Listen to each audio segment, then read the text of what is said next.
بار دیگر درود بھیجے گا محمد و آل محمد، اللہم صلی علی محمد آل محمد وعجل فرج۔ پروردگار عالم کا انتہائی شکر ہے، پروردگار عالم نے ایک بار پھر یہ توفیقات نصیب کی، اور ان مجالس کا سلسلہ جو کئی سال سے جاری ہے، ایک سال اور خداوند متعال نے یہ سعادت نصیب کی، اور یہ ایام اور اللہ کے لطف و کرم سے ایک موضوع کا انتخاب ہوا، اور اس موضوع کے اوپر عرائض پیش کیے گئے جس کا تعلق مومن کی عزت نفس سے ہے، اور اس عزت نفس کی بنیاد کیا ہے، اور کس طریقے سے عزت نفس کا تصور کردار کے اندر اثر انداز ہوتا ہے، اہل بیت اطہار علیہ السلام کے نصرت کرنے والوں کے اندر ظاہر ہوتا ہے۔ اور ہمیں لگتا ہے کہ یہ وہ بنیادی ترین تصور ہے جس کے ذریعے سے بہت ساری خرابیوں کا مقابلہ کیا جا سکتا ہے۔ پروردگار انشاءاللہ ہمیں اسی عزت کو حاصل کرنے کی سعادت نصیب فرمائے، اور ہمارے پاس جو کچھ بھی ہے بے شمول ہماری عزت کے، انہیں امام کی نصرت کے اندر قرار فرمائے انشاءاللہ، امام کے ظہور کی تعجیل کے لیے انشاءاللہ، ان کی نصرت کی راہ میں شہادت کے حصول کے لیے، اور اہل بیت اطہار علیہ السلام کے تمام ماننے والوں کی کامیابی کے لیے۔ اور جیسے کہ میں ہر روز عرض کر رہا ہوں، جن ظالموں نے، قاتلوں نے سید بزرگوار کا خون بہایا ہے، ان کے اور ان کے لشکروں کی نابودی کے لیے درود بھیجیں محمد و آل محمد پر۔ اللہم صلی علی محمد و آل محمد وعجل فرجہم۔ یہ جو معرکہ حق اور باطل کا معرکہ ہے، اس کو خدا متعال نے ہماری زندگی کا حصہ قرار دیا ہے، اور اس کی وجہ بہت واضح ہے۔ جیسے کل آپ کی خدمت میں عرض کیا تھا کہ جو کوئی بھی اللہ کے نظام پہ غور کرتا ہے وہ سمجھ جاتا ہے کہ یہ دنیا ہمیشہ کے لیے نہیں ہے، اور ہم بھی اس دنیا کے لیے نہیں بنے ہیں۔ حقیقت یہ ہے کہ بھئی اگر آپ یہ کہہ رہے ہیں کہ آپ کے پاس روح ہے اور اس نے کبھی ختم نہیں ہونا، تو یہ بات طے شدہ ہے کہ دنیا نے ختم ہونا ہے۔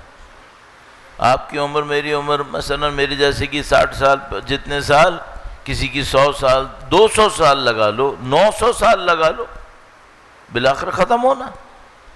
اچھا، اگر کوئی دنیا کے آخر تک باقی رہے، اس دنیا کے بارے میں سائنٹسٹ بھی کہہ رہے ہیں قطعاً ختم ہونی ہے، مستقل رہنے کا کوئی امکان ہی نہیں ہے اس دنیا کا۔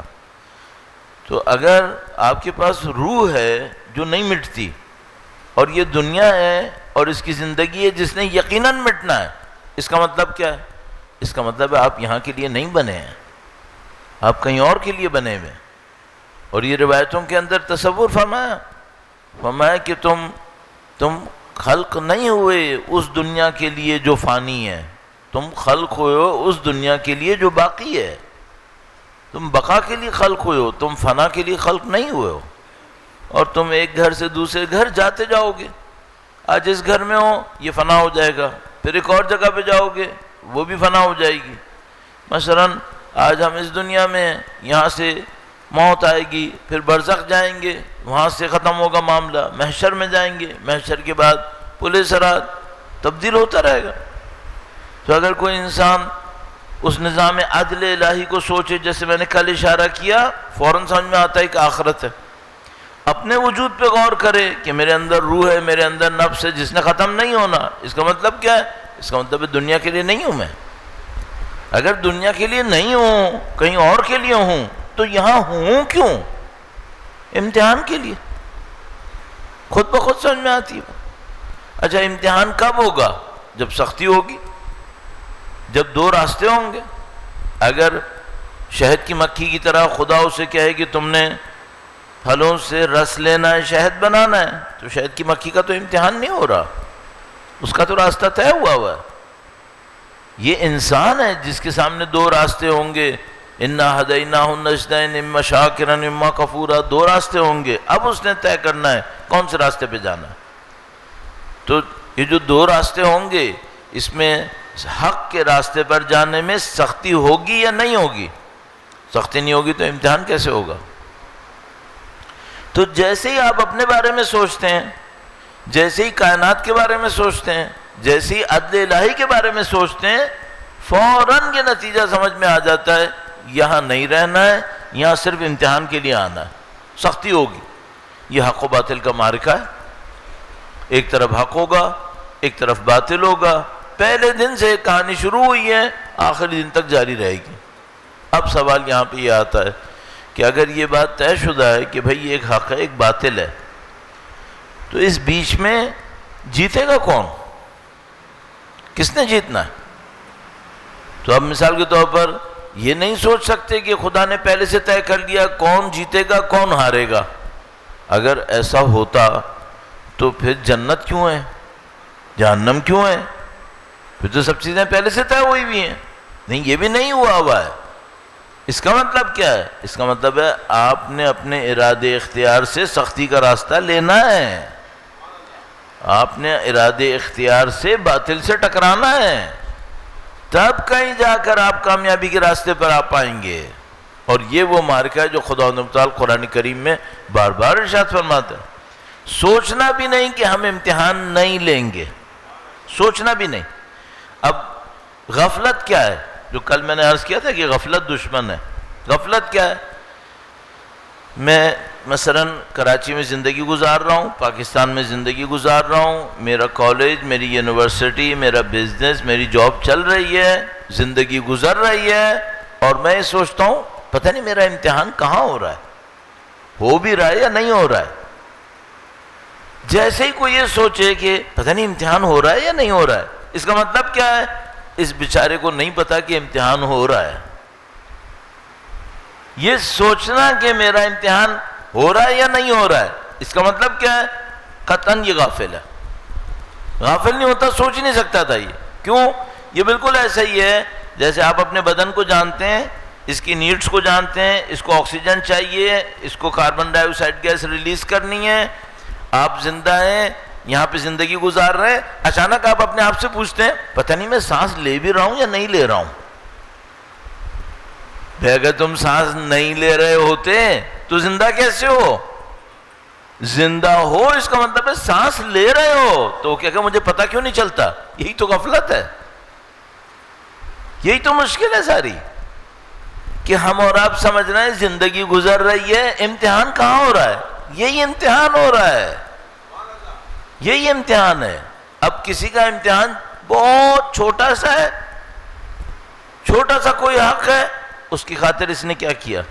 کسی کا امتحان بہت بڑا ہے، اس کے اوپر ڈیپینڈ کرتا ہے کہ آپ نے کتنی محنت کی، کتنے امتحانوں کو کراس کیا. اس کے بعد پتہ چلتا ہے کہ بھئی میرا امتحان مثلاً اب بہت بڑا امتحان ہو رہا ہے.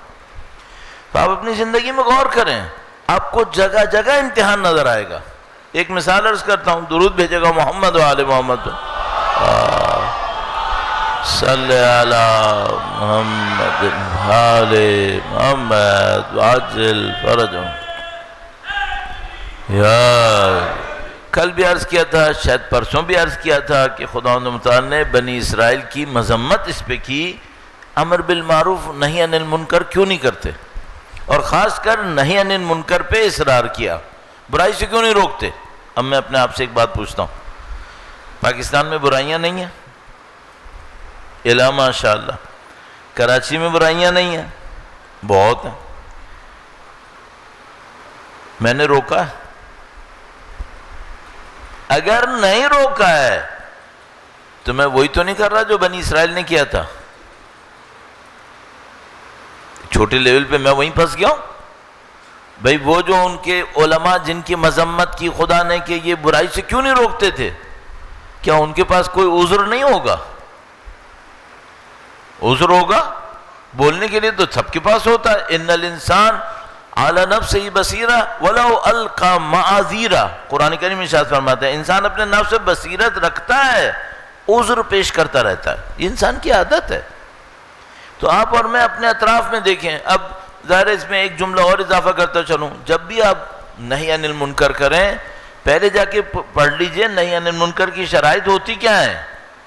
ایسا نہ ہو اپنی منمانی کرنے کے لیے پھر کھڑے ہو جائیں. پہلے جا کے پوچھ لیں، پڑھ لیں اچھے طریقے سے نہی عن المنکر کی شرائط کیا ہیں، کیسے کیا جاتا ہے. اس کے بعد دیکھیے آپ نے کیا کرنا ہے.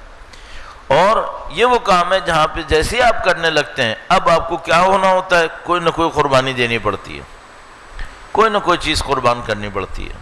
اور یہاں میں نے عرض کیا تھا کہ اور آج نواں اور آخری دن ہے اس سلسلے کا، کہ اگر انسان کے اپنے اندر ایک اچھائی کا احساس نہ ہو. ایک لفظ اردو کا لفظ ہے، اچھا لفظ انسان اپنے لیے استعمال کرے صحیح نہیں ہے. اس کو کیا کہتے ہیں؟ اس کو کہتے ہیں بڑائی. بڑائی ہمارے یہاں نیگیٹو میں استعمال ہوتا ہے. بڑائی کا مثبت لفظ کیا بنے گا؟ عظمت. اب عظمت بہت زیادہ ہوتی ہے تو خدا کے لیے مخصوص ہے، تو انسانوں کے لیے کیا بنتی ہے؟ پھر وہی عزت پہ آ جاتے ہیں. عزت کا معاملہ کہ انسان اپنے لیے اپنے آپ کو اتنا حقیر نہ بنائے، اتنا چھوٹا نہ بنائے. مثال کے طور پر بچپن کی باتیں سوچے انسان کہ بھئی مثلا میں کسی دکان پہ گیا لینے کے لیے، اور مثال کے طور پر اس نے 1 روپیہ زیادہ دے دیا. اچھا مجھے پتہ چل گیا 1 روپیہ زیادہ ہے، اس کے لیے 1 روپیہ کچھ نہیں ہے. شاید میرے لیے 1 روپے میں کوئی چیز آ جائے گی، اب تو شاید نہیں آتی ہوگی. واپس کیا تھا یا نہیں کیا تھا؟ یہ ڈگنیٹی تھی، یہ بات تھی. کسی نے غلطی سے نہ جانتے ہوئے اپنا کوئی حق مجھے پکڑا دیا ہے، اسے نہیں معلوم میں نے واپس کیا یا نہیں کیا. کسی کا ایک حق تھا جو میں پامال کرتا تو کسی کو پتہ نہیں چلتا میں نے اس کے حق کی حفاظت کی تھی یا نہیں کی تھی. اب اس میں ہر چیز آپ شمار کر لو، کم سے کم پہ لے آؤں. آپ تنہائی میں بیٹھے ہو، آپ کے موبائل پہ ایک چیز آتی ہے، اندر کی عزت اجازت دیتی ہے کہ دیکھوں؟ کیوں دیکھا پھر؟ اس کا مطلب ہے اندر کی عزت کمپرومائز ہو گئی ہے. اس طرح یہ معاملہ بنے گا، اور پھر یہ بڑھتے بڑھتے وقت کے امام کی نصرت تک پہنچتا ہے. پھر یہ بڑھتے بڑھتے معاملہ، یہ مت سوچنا ڈسکنیکٹڈ ہے. کوئی یہ سوچے مولانا یہ تو چھوٹی باتیں ہیں، یہ میں اس میں فیل ہو جاتا ہوں، کوئی بات نہیں، میں بڑے میں کامیاب ہو جاؤں گا. کیسی باتیں کر رہے ہو؟ مجھ سے کوئی یہ کہے کہ میں کسی سے کہوں کہ بھائی میں 2 کلومیٹر نہیں بھاگ پاتا، لیکن جس دن 40 کلومیٹر کا مقابلہ ہوا میں جیت جاؤں گا. تو 2 کلومیٹر بھاگ نہیں پا رہے، 40 کلومیٹر میں کہاں سے جیتو گے؟ اپنے آپ کو دھوکہ دے رہے ہو. تو چھوٹے مقابلوں میں تو جیتو پہلے، اس کے بعد خدا کسی بڑے مقابلے میں ڈالے گا انشاءاللہ. درود بھیجے گا محمد و آل محمد پر. صلی علی محمد و آل محمد وعجل فرجهم. یار آپ نے دیکھا ہے کچھ ٹیسٹ ہوتے ہیں، اس میں ایلیجیبلٹی کا کوئی کرائٹیریا ہوتا ہے کہ مثلا اس ٹیسٹ میں کون بیٹھ سکتا ہے؟ جس کے پاس پہلے یہ ہو. ہم یہ بول رہے ہیں کہ ہم امامت کے نام پر جو ٹیسٹ ہوں گے اس میں کامیاب ہو جائیں گے، چھوٹے ٹیسٹ میں نہیں بیٹھیں گے. کیسے ہو سکتا؟ پہلے ہمیں چھوٹے ٹیسٹ میں بیٹھنا پڑے گا، پھر ہم وہاں پہ کامیاب ہوں گے. اب مثال کے طور پر ہر روز صبح اٹھنے کا ٹیسٹ ہے، کتنے بجے اٹھتے ہو؟ کوئی اس میں فیل ہو رہا ہو اور وہ کیا ہے، دیکھنا جب امام ندا دیں گے نا تو میں کیسا اٹھے جاؤں گا. پہلے فجر کے لیے تو اٹھ جاؤ یار، اس وقت بعد میں اٹھنا، پھر یہاں تو اٹھو. تمہارے وجود کو خدا کی ندا پر جواب دینا آتا تو ہو، پھر امام کی ندا پہ جواب دے پاؤ گے.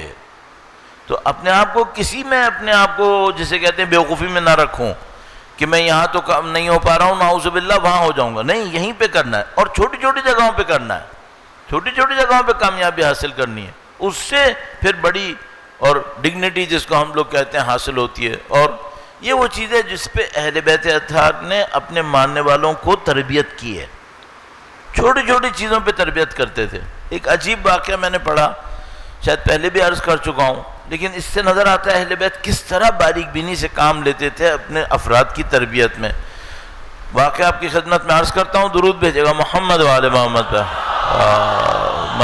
صلی علی محمد و آل محمد وعجل فرجهم.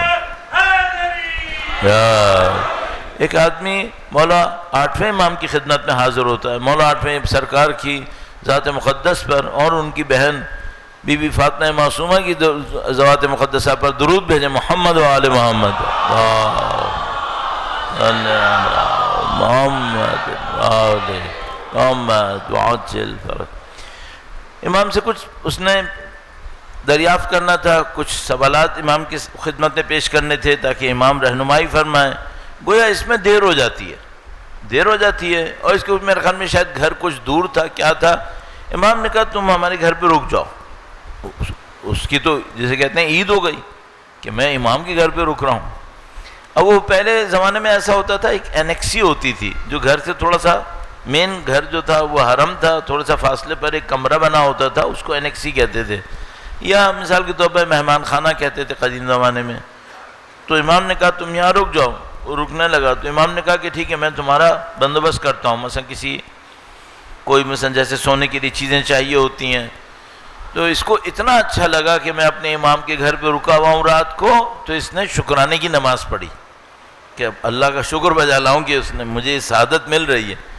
شکرانے کی نماز پڑھتے ہوئے سجدہ شکر میں اچانک شیطان نے اس کے دماغ میں ڈالا، کہنے لگا کل میں شیعوں کو بتاؤں گا کہ میں یہاں رکا تھا.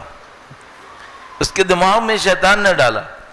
امام اسی وقت تشریف لائے، وہ سجدے میں تھا، نزدیک ذرا سے لا کر یوں جیسے ہلکا سا دھکا دیا اور اسے کہا فلانی ہوشیار رہو، شیطان تمہیں بیوقوف نہ بنائے، شیطان بیوقوف نہ بنائے تمہیں ایک فضیلت ملی ہے، ایسا نہ ہو شیطان ضائع کروا دے. یہ خیال کرتے تھے، چھوٹی چھوٹی باتوں کا خیال کرتے تھے کہ ماننے والے کہیں شیطان کے ہاتھوں شکار نہ ہو جائے. اسی طرح ٹیسٹ، جب بھی کوئی امتحان ہوتا تھا پوری کوشش کرتے تھے ماننے والا کسی طرح کامیاب ہو جائے، اور خدا نہ کرے ناکام ہوتا تھا تو امام کو افسوس ہوتا تھا کہ ہمارا ماننے والا ناکام کیوں ہوا. تو آپ نے اگر اپنے امام کے دل کو خوش کرنا ہے تو آپ ان چھوٹے چھوٹے ٹیسٹ کو لے لیں اور کامیاب کریں. تو میں نے ابھی آپ کی خدمت میں ایک چھوٹا سا ٹیسٹ کہا، مت گھبرائیں کہ میں فجر پہ اٹھوں گا تو میری نوکری کے وقت، بزنس کے وقت مجھے نیند آئے گی. جس خدا نے فجر واجب کی ہے وہی سکون دینے کا ذمہ دار ہے. وہ آپ کو بے سکون نہیں ہونے دے گا، آپ کو بے آرام نہیں ہونے دے گا. اس کے بندے رہیں، سب صحیح ہو جائے گا انشاءاللہ. اب میں آخری سلسلے کا، چونکہ یہاں پہ آخری دن ہے، تو میں آپ کی خدمت میں عرض کرنا چاہوں گا، عزت نفس کو جب آپ سید الشہداء کی لغت میں دیکھتے ہیں اس میں کیا دیکھتے ہیں؟ پھر درود بھیجے گا محمد و آل محمد پر. صلی علی محمد آل محمد وعجل فرج یا اہل بیت یا رسول یا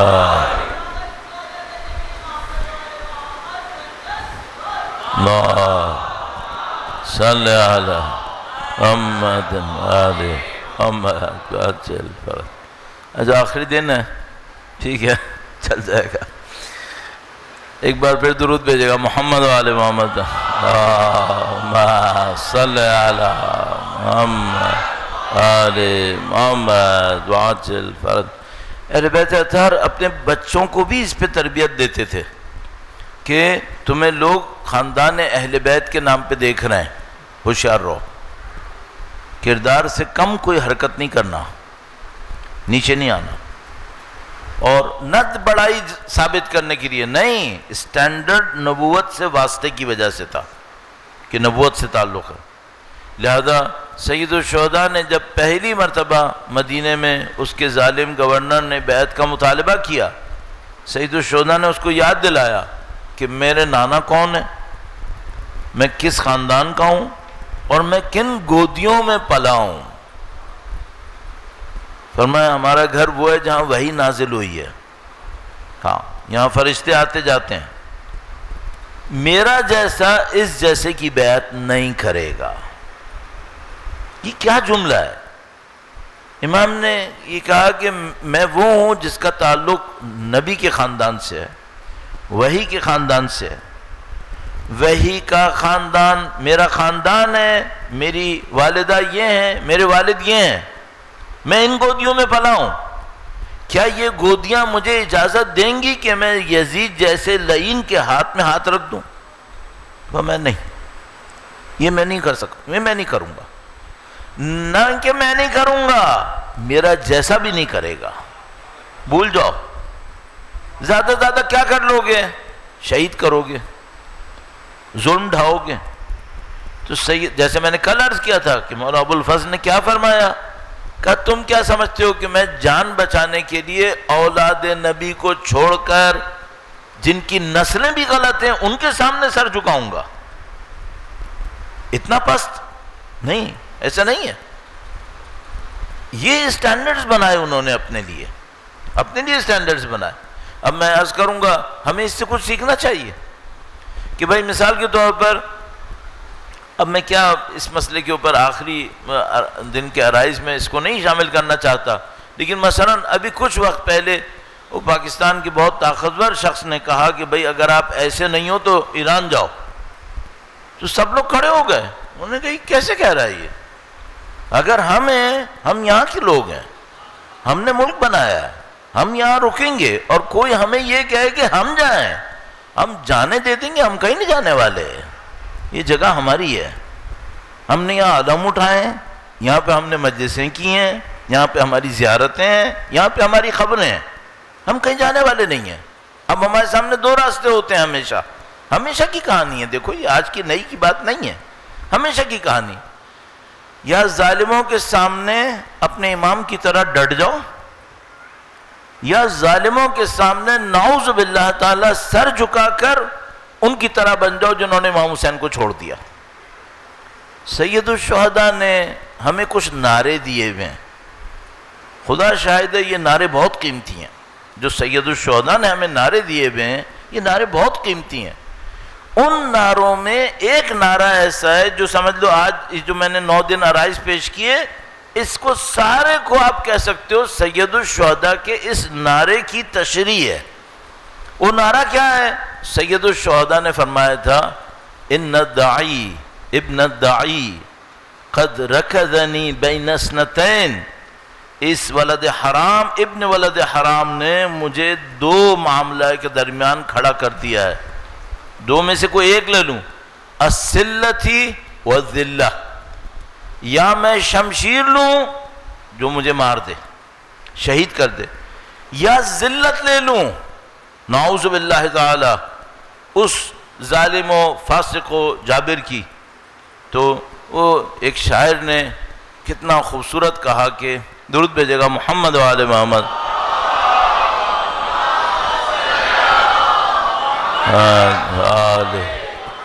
کہا کہ سوال بیعت دربار شام اور حسین، سوال بیعت دربار شام اور حسین، کہاں یزید کہاں لا الہ الا اللہ.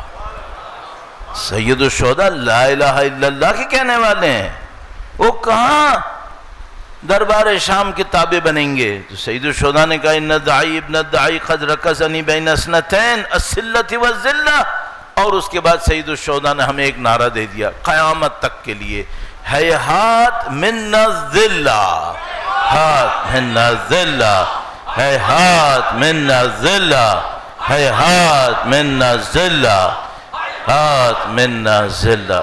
اب میں آپ سے درخواست کروں گا، آپ جتنی آپ کے اندر طاقت ہے اس کو استعمال کریں. میں نعرے معمولاً پسند کرتا ہوں روڈ پہ لگانے کو، کہ روڈ پہ نعرے لگاؤ تاکہ دشمن کو بھی نظر آئے. کمروں میں نعرے لگانے کو اتنا زیادہ میں پسند نہیں کرتا، لیکن کبھی کبھی میرا دل چاہتا ہے کہ ہم سید الشہداء سے کہیں اے امام شہید. شاید خدا متعال چاہتا تھا اب دل بھر کے نعرے لگا لیں. آپ کو ٹائم مل گیا، آپ نے نعرے بھی لگا لیے. الحمدللہ پروردگار سے دعا کرتے ہیں خدایا جس طرح تو نے ہمیں یہاں پہ امام کو یاد کرنے کا موقع دیا، ہمیں آخرت میں ان کی شفاعت نصیب فرما، دنیا اور آخرت میں ان کی پناہ نصیب فرما. خداوندہ ہماری عزاداری کو ان کی والدہ کے سکون قلب کا ذریعہ قرار فرما، ان کے وارث کے ظہور میں تعجیل فرما، ان کی نصرت کی راہ میں شہادت قرار فرما. تمام دعاؤں کی قبولیت کے لیے درود بھیجے محمد و آل محمد. محمد و آل محمد وعجل فرج. سید الشہداء نے گویا ہم سب کے لیے ایک ہمتوں کا راستہ کھول دیا.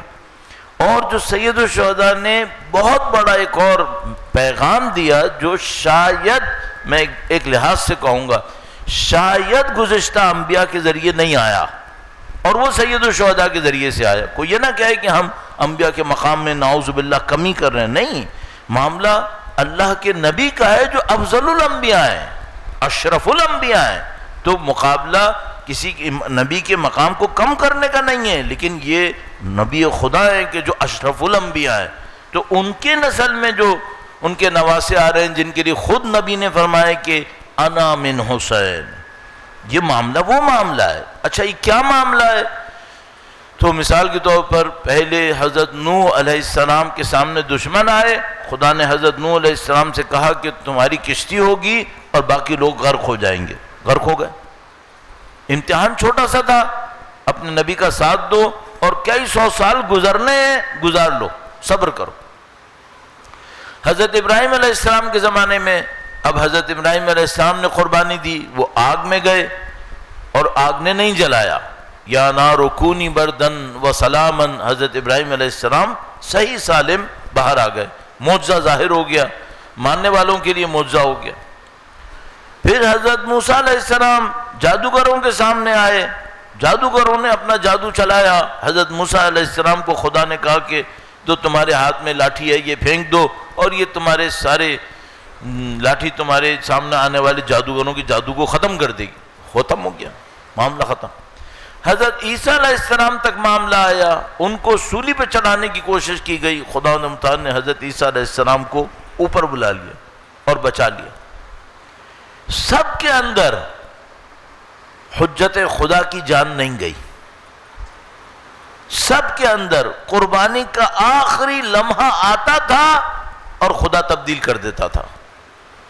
اب یہاں پہ ایک سوال تھا میرے جیسے بالکل چھوٹے آدمی اور چھوٹے دماغ کے لیے، خدایا نہ میں حضرت ابراہیم کی طرح ہوں کہ آگ میں گروں اور بچ جاؤں، نہ میں حضرت موسیٰ علیہ السلام کی طرح عصائے موسیٰ میرے ہاتھ میں ہے، میرے پاس کچھ نہیں ہے، جب دشمن مجھ پہ حملہ کرے گا میرا جسم کٹے گا، میں مروں گا، شاید میری آل اولاد کو بھی زندانوں میں جانا پڑے، خدایا اس کے لیے تیرے معصوم کی سنت کیا ہے؟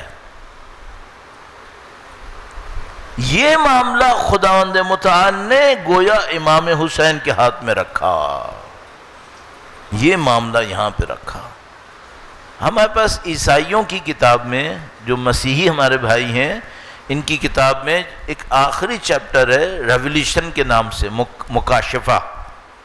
اس مکاشفے کے اندر کچھ احوال آسمانوں کے بتائیں، تو اس مکاشفے کے اندر ایک باب ہے 2-2.5 صفحے کا، اس کے اندر یہ لکھا ہے، اس میں لکھا ہے کہ ایک زمانے میں خدا، انہوں نے اپنے الفاظ میں لکھا ہے، تخت پہ تھا اور اس کے سامنے ساری مخلوق بیٹھی ہوئی تھی، ساری مخلوقات اس کے سامنے تھیں، انبیاء بھی، مرسلین، صلحاء اور جتنے بھی مومنین سب، اور ان میں انہوں نے چونکہ ہیبریو لینگویج میں پہلے تھا تو اس میں 5 نورانی وجود بھی لکھے ہیں کہ نورانی وجود بھی وہاں پر موجود تھے۔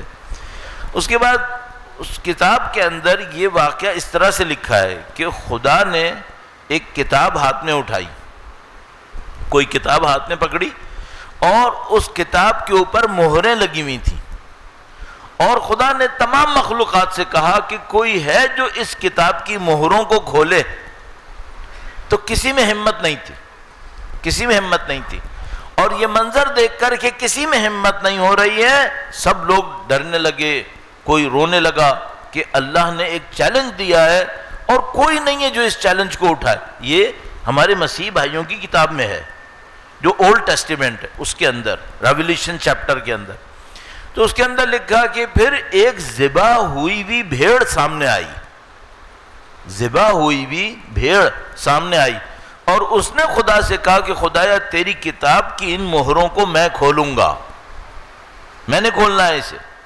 تو جب اس نے کھولنا شروع کیا تو سب رونے لگے کیونکہ وہ ذبح ہوئی بھی تھی، اور اس نے ایک ایک کر کے مہروں کو کھولنا شروع کیا، اور جب ساری مہروں کو کھول لیا تو خدا نے کہا کہ چونکہ تو نے میرے لیے یہ کیا ہے تو میں ہر قوم قبیلے میں تیرے رونے والے قرار دوں گا، ہر قوم قبیلے میں تیرے رونے والے قرار دوں گا۔ تو ایسے ہی میں نے ایک دفعہ، ہمارے ایک کولیگ تھے، وہ پادری تھے، جگہ میں جہاں میں پڑھاتا تھا، تو میں نے کہا یہ چیپٹر آپ نے، ظاہر وہ لوگ پڑھاتے ہیں اس کو، جس طرح ہم لوگ تفسیر پڑھاتے ہیں تو وہ لوگ اس چیپٹر کو پڑھاتے ہیں، اس کی تفسیر کرتے ہیں. تو میں نے ان سے کہا کہ آپ کے خیال میں یہ ذبح ہوئی بھی بھیڑ کون ہے؟ تو کہنے کے ظاہر ہے کہ حضرت عیسیٰ علیہ السلام ہے. انہوں نے کہا ظاہر ہے کہ حضرت عیسیٰ علیہ السلام. میں نے کہا کہ کیا آپ کی کسی روایت میں حضرت عیسیٰ علیہ السلام ذبح ہوئے ہیں کبھی؟ نہیں ذبح ہوئے. اگر یہ کوئی نشانہ ہو، اگر یہ کوئی نشانی بنتی ہو، سوائے کربلا کی کچھ نہیں بن پائے گی، سوائے کربلا کی کچھ نہیں بن پائے گی. سید الشہداء نے قربانی کی ان مہروں کو کھول دیا جو آج تک نہیں کھولی تھیں. ہاں میں نے واقعات عرض کیا آپ کی خدمت میں، انبیاء کے واقعات کبھی نہیں ہوا تھا، سید الشہداء نے کر دیا. تو ہر دفعہ خدا بچا لیتا تھا. سید الشہداء نے کہا خدایا اب وہ قربانی دوں گا جو کسی نے نہیں دی تھی. ہاں یہ جو اللہ کے نبی نے فرمایا تھا حسین مجھ سے، میں حسین سے ہوں، یہاں پہ آتی ہے بات کہ جو آخری منصب تھا قربانی کا، جو آج تک نہیں ہوا تھا، وہ سید الشہداء نے کرنا تھا. اور ان کے لیے وہ ساری گودیاں تیار ہوئیں جنہوں نے ان کو ان گودیوں نے تربیت کر کر کے اس جگہ تک پہنچایا کہ حسین، وہ جو آپ لوگ اپنے اشعار میں کہتے ہیں کہ وعدہ طفلی نبھانا تھا، ایک وعدہ تھا جو پہلے سے ہوا ہوا تھا اور وہ امام حسین نے نبھانا تھا. وہ یہ وعدہ تھا کہ ہاں یہ قربانی ہونی ہے. اچھا یہ سب کو پتا تھا، یعنی حضرت آدم علیہ السلام سے واقعات موجود ہیں. حضرت نوح علیہ السلام، انبیاء کرام یہاں سے گزرتے تھے اور روتے تھے، یاد کرتے تھے اور روتے تھے. اور حضرت آدم علیہ السلام کا تو مشہور وہ واقعہ ہے کہ جب خدا نے ان سے کہا کہ بھائی توبہ کرو، کہا میں کیسے توبہ کروں؟ تو ان کو نام سکھائے. تو انہوں نے کہا کہ اے خدایا یہ جو تو نے نام سکھائے ان میں بڑی عظمت ہے، لیکن پتہ نہیں شبیر کے نام میں کون سا ایسا درد ہے، میں اس نام پہ پہنچتا ہوں تو میرا دل کٹ جاتا ہے. گویا میں اپنے الفاظ میں عرض کر رہا ہوں، قدیم زمانے سے تھا کہ یہ سید الشہداء کا معاملہ قربانی کا معاملہ ہے. اور ہمارے پاس ایک روایت ہے، مولا امیر المومنین جب صفین سے واپس تشریف لا رہے تھے تو اس میدان کے قریب تشریف لاتے ہیں اور وہاں پر گویا اسی عالم کے اندر جس میں گویا مکاشفے ہوا کرتے ہیں، امیر المومنین اس حالت سے ہیں. تو ایک موقع پہ ارشاد فرمایا انا للہ و انا الیہ راجعون. تو پوچھنے والے نے پوچھا کہ مولا آپ نے یہ کلمہ استرجاع کیوں پڑھا؟ تو امام نے فرمایا کہ میں نے دیکھا کہ یہ میدان خون کا دریا بنا ہوا ہے اور میرا حسین خون کے اس دریا کے اندر ہے، وہ مدد کے لیے پکارتا ہے اور کوئی اس کو جواب نہیں دیتا ہے. قدیم زمانے سے ہی باتیں تھیں کہ سید الشہداء نے یہ قربانی دینی ہے.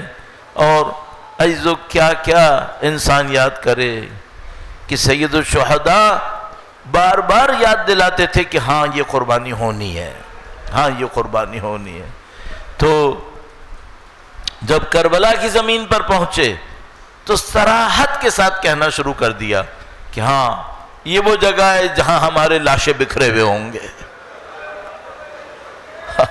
یہ وہ جگہ ہے کہ جہاں پہ قتال ہوگا اور ہمارے لاشیں بکھرے ہوئے ہوں گے. اور یہ سب کو معلوم تھا کہ اس طریقے سے ہوگا. لیکن عزیزو ایک بات قطعاً کہہ سکتے ہیں، وہ یہ کہ ان تمام کے باوجود کہ یہ معلوم تھا کہ یہ بھی ہوگا اور یہ بھی ہوگا، لیکن پھر بھی کچھ ایسا ہو رہا تھا کہ جو امتحان امامت کا حصہ بنتا چلا جا رہا تھا. یہ تو یقیناً سب کو معلوم تھا کہ شہادتیں ہوں گی، لیکن علی اکبر آخری لمحے میں ایک گھونٹ پانی کا مانگیں گے. بہت خطرناک معاملہ تھا کہ حوض کوثر کا مالک ہے اور بیٹا ایک گھونٹ پانی کا مانگ رہا ہے. یہ تو پتا تھا کہ علی اصغر قربان ہوں گے، لیکن ننھے سے گلے پہ اتنا بڑا تیر چلے گا یہ تو شب عاشور سید الشہداء نے حضرت قاسم کے جواب میں کہہ دیا تھا. جب قاسم نے کہا چچا آپ نے سب کے قربان ہونے کی جگہ بتائی، میری جگہ نہیں بتائی. کہا بیٹا تم بھی قربان ہو جاؤ گے اور شیر خوار علی اصغر بھی مارا جائے گا. یہ تو پتا تھا، لیکن ایسے ہوگا. اب میں چند جملے مصائب کے سید الشہداء کے مصائب کے عرض کروں گا، جو ہم لوگ معمولاً پہلے عشرے کے علاوہ بیان نہیں کرتے، لیکن میں سوچتا ہوں میرے مولا کے مصائب ہیں، دوبارہ کبھی ذکر ہو جانا چاہیے. بس وہ لمحہ عرض کروں گا جب بی بی زینب طلع زینبیہ پر تھیں اور امام قتل گاہ میں تھے. اللہ اکبر! کیا امام کا زین سے زمین پر آنا تھا، اور کتنا جسموں پہ زخم تھے، اور کیسے امام نے اپنے سینے میں لگا ہوا تیر پیچھے سے نکالا تھا. اللہ اکبر! اور کیا جملے عرض کروں عزیزان محترم، کیسے اس لعین کا سر سید الشہداء کو پشت سے ذبح کرنا. اللہ اکبر! نبی کی اولاد نے اتنی بڑی قربانی دے دی. جو ایک مصائب کا حصہ ہے، خاص کر عرض کروں گا امام کی مظلومیت کا حصہ ہے. ایک موقع تھا، دو روایتیں عرض کروں گا. ایک موقع تھا جب سید الشہداء ان آخری لمحات میں زمین پر تھے، مولا امام حسن مجتبیٰ کا بیٹا عبداللہ خیمے سے امام کو دیکھ لیتا ہے کہ میرے چچا زمین پر ہے. یہ بچہ بھاگتا ہے، گویا امام فرماتے ہیں کہ بی بی کو سنبھال لے، بچے کو نہیں سنبھال پاتی. یہ بچہ بھاگتا ہوا امام کے پاس آتا ہے اور ایک لعین کو دیکھتا ہے جو شمشیر کھینچے کھڑا ہے، تو وہ کہتا ہے اے لعین کیا میرے چچا کو ذبح کرے گا؟ وہ شمشیر کا وار کرتا ہے، یہ بچہ دونوں ہاتھ آگے بڑھا دیتا ہے. بچے کے شانے کٹ کر امام حسین پہ گرتے ہیں، پھر ایک اور ضرب لگتی ہے. ایک اور قربانی ہوئی. ایسو ایک لمحہ بڑا عجیب ہے، بہت ہی عجیب لمحہ ہے.